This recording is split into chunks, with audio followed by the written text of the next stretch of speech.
सद्गुरुदेव की जय। भाग बड़े जहाँ संत पधारे, उनके परम भाग्य हैं जहाँ संत पधारे हैं। संत जन महान परोपकारी होते हैं। ये अपनी शरण में आने वाले को उबार लेते हैं, उसे सत्य ज्ञान की दीक्षा देकर भवसागर से उद्धार पाने का सन्मार्ग दिखाते हैं। साहेब जी बहुत ही सुंदर साखी में बताते हैं, ये संतन है पर उपकारी, शरण आए को ले तुबारी। आबद संत को आदर दीजिए, चरण धोई चरना मत लीजिए। साहिब का घर संतन माही, संत साहिब कछु अंतर नाही। कहे कबीर संत भले पधारो, युगन युगन के काज सुधारो। साहिब जी बताते हैं कि जब तुम्हारे घर संत आए तो विनम्र भाव से उनका आदर और सेवा करो, प्रसन्न मन से उनके चरणामृत लो। सद्गुरु परमात्मा का निवास संतों में ही होता है। संत और सद्गुरु परमात्मा में कोई अंतर नहीं होता। सद्गुरु परमात्मा का साकार सगुण रूप विवेकवान संत ही होता है। अतएव जब कोई संत मिले तो उसे सद्गुरु परमात्मा जानना चाहिए। ये अपने सत्य ज्ञानोपदेश से युगों युगों के बिगड़े बिछड़े कल्याण संबंधी कार्य जैसे कि सेवा, भक्ति, दान, सत्संग, सुमिरन, ध्यान एवं साधना आदि व्यवहार परमार्थ सुधार देते हैं। साधु का अर्थ है श्रेष्ठ, यानी कि मानव समाज में साधु का महत्वपूर्ण स्थान है। संत कबीर ने साधु को प्रत्यक्ष देवता कहा है। साधु समाज के आदर्श हैं।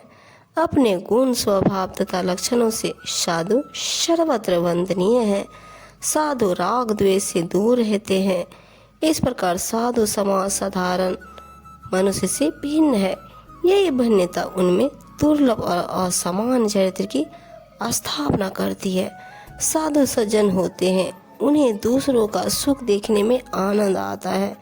साधु स्वभाव से सरल कोमल पुष्प की भांति तन मन से निर्मल, पवित्र तथा त्याग तपस्या में अटल होते हैं।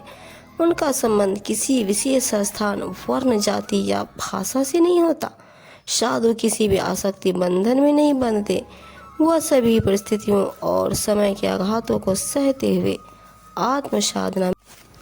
कबीर साहब की बहुत ही सुंदर साखी है। साधु शब्द समुद्र है, जामे रतन भराए, मंद भाग मुट्ठी भरे, कंकर हाथ लगाए।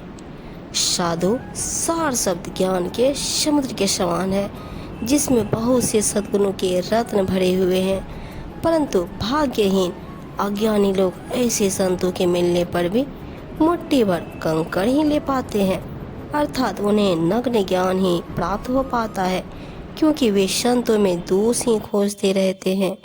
साधु बिरच सत्यान फल, शीतल शब्द विचार, जग में होते साधु नहीं, जर मरता संसार।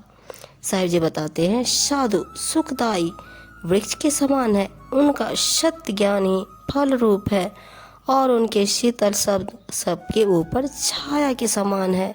यदि संसार में साधु न होते तो यह संसार अज्ञानता की आग में जलकर स्वाहा हो जाता है।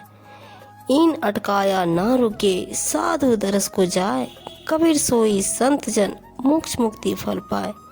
कबीर साहब जी कहते हैं सांसारिक माया में डूबकर भटकना नहीं चाहिए। साधु दर्शन के लिए इन सभी बाधाओं को पार करके जाना चाहिए। कबीर जी कहते हैं वही सच्चे संत जन हैं और उन्हें मोक्ष यानी मुक्ति का फल अवश्य मिलेगा, अर्थात वह संसार के आवागमन के चक्र से मुक्त हो जाएंगे।